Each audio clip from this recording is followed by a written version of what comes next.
वो बदराना जोड़ा की बात करने वाले उसके नाम से वोट लेके चले गए। आज कहाँ है बदराना जोड़ा?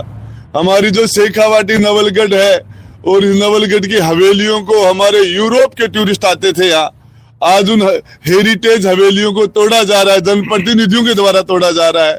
तो हमने जहां तक है बिल्ली को दूध की रखवाली बैठा दिया गया, तो अब बिल्लो होने की संभावना तो खत्म हो गई, बी तो नहीं आएगा। लेकिन वो जो सारे जनप्रतिनिधि कल तक जनता के बीच में थे, उनको आना चाहिए और पब्लिक के इश्यू को उठाना चाहिए। बदराना जोड़ा का समस्या का समाधान हो गया क्या? और क्या वो 1 साल पहले जो हेरिटेज हवेलियों को तोड़ा जा रहा था वो कम हो गई कि उनकी तोड़फोड़ बढ़ गई? और उस तोड़फोड़ के पीछे कौन है? क्या ये प्रशासन कर रहा है कि यहाँ जनप्रतिनिधि भी है, उसमें सरकार भी है? ये सारे हमारी शेखावाटी के किसान को बचाने के लिए, शेखावाटी के हेरिटेज को बचाने के लिए, शेखावाटी के पर्यावरण को बचाने के लिए, यहाँ के लोगों को रोजगार दिया नहीं और पॉल्यूशन लेके सबके फेफड़े खराब कर दिए, लोगों को रोगी बना दिया गया। इस तरीके का ये एक के बाद एक बड़ी कंपनियां आ रही हैं और इन कंपनियों ने आके यहाँ जिस तरीके से, तो ये सारे बैठ के हमने ये रणनीति तय की, हमारे नरेंद्र जी ने, हमारे प्रकाश जी ने और सारे लोगों ने बैठे अभी। और ये आगे की बात है आपको ये नरेंद्र जी बताएंगे। तो ये बड़ा एक जन आंदोलन किया जाएगा और इस लड़ाई को एक साथ लड़ा जाएगा। एक विद्याधर की समस्या का समाधान होना सारे किसानों की समस्या का समाधान नहीं है। विद्याधर यादव का जिस प्रकार फैक्ट्री से सेटलमेंट हुआ, क्या किसान कोई उम्मीद देख सकते हैं? देखिए, एक विद्याधर हमारा भाई है और वैसे हमारे सैकड़ों किसान और हैं।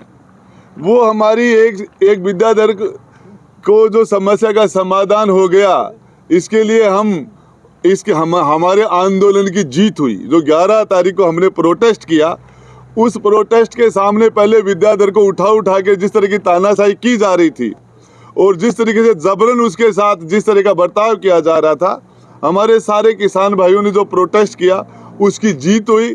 विद्याधर को न्याय मिला, बचे हुए लोगों को न्याय फिर मिलेगा। पूरे देश में मंदिरों को एक लेकर बड़ा चर्चा का विषय बना हुआ है।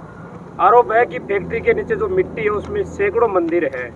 हजारों, सैकड़ों नहीं, हजारों। देखिए, मैं आपको बताना चाह रहा हूँ, भाजपा जो 1 साल कार्यकाल पूरा करने का जश्न मना रही है, यहाँ झुंझुनू के अंदर जिंदे लोगों का पोस्टमार्टम करके उसको डीप फ्रीज में बर्फ में डाल दिया जाता है।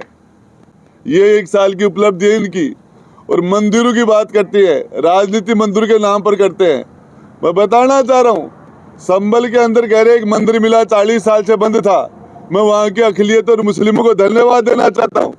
उस मंदिर में वहाँ के लोग चले गए, कैसे गए उसका मुझे पता नहीं है, लेकिन मैं आपको बता देना चाहता हूँ, उस मंदिर में चाहे हमारे हनुमान जी हो, चाहे हमारे शंकर भगवान हो, चाहे हमारा शिवालय हो, सारे के सारे बिल्कुल 40 साल तक सुरक्षित रहे।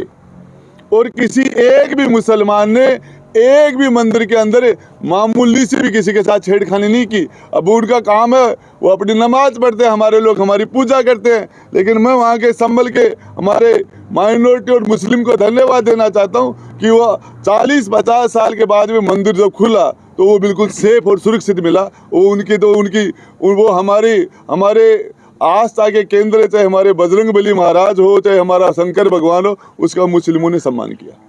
किसान पूरे देश के अंदर धर्म की राजनीति की जा रही है, आप क्या देखते हैं कि इसका खात्मा किस तरीके से होना चाहिए? देखिए, ये लड़ाई होनी चाहिए गरीब और अमीर के बीच की लड़ाई। एक्चुअल में जो लड़ाई है वो गरीबी और अमीरी के बीच की है और ये इस मुख्य लड़ाई से रोजगार की लड़ाई होनी चाहिए और गरीबों के लिए लड़ाई होनी चाहिए। बाकी जिन मुद्दों पर लड़ाई होनी चाहिए उनका ध्यान भटकाने के लिए भाजपा ने ये मंदिर का नाटक करता है। आने वाले समय में फैक्ट्रियों के खिलाफ, क्योंकि और भी फैक्ट्री आने वाली है, ऐसी चर्चा है, तो किस प्रकार लड़ाई लड़ने के तैयार हैं? हम हमारे शेखावाटी का ताना बाना खराब नहीं होने देंगे। हम किसी जनप्रतिनिधि की जागीर नहीं है, ये डॉक्टर राजकुमार शर्मा की जागीर है, नहीं विक्रम जाखड़ की है, ये उनकी जागीर नहीं है।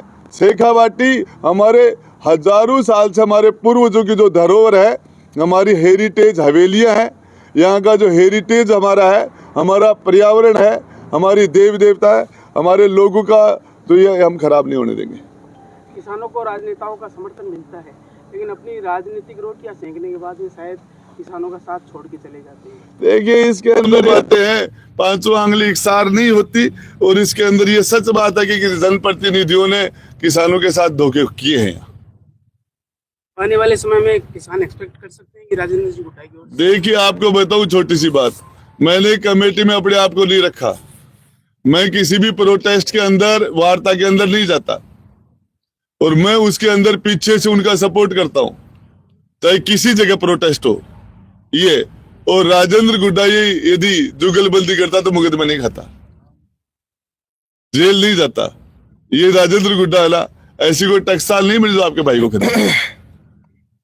लोगों में ये चर्चाएं देखने को मिल रही है कि राजेंद्र गुड्डा जी जेल में जाना चाह रहे हैं जानबूझकर, इसमें कितनी सच्चाई है? देखिए सरकार की इच्छा है, जो सरकार जो करेगी वो भरेगी, और जनता के लिए, जनता के अधिकार के लिए, जनता की रक्षा के लिए, जनता के साथ न्याय दिलाने के लिए 1000 बार जेल जाना पड़े तो जाएंगे।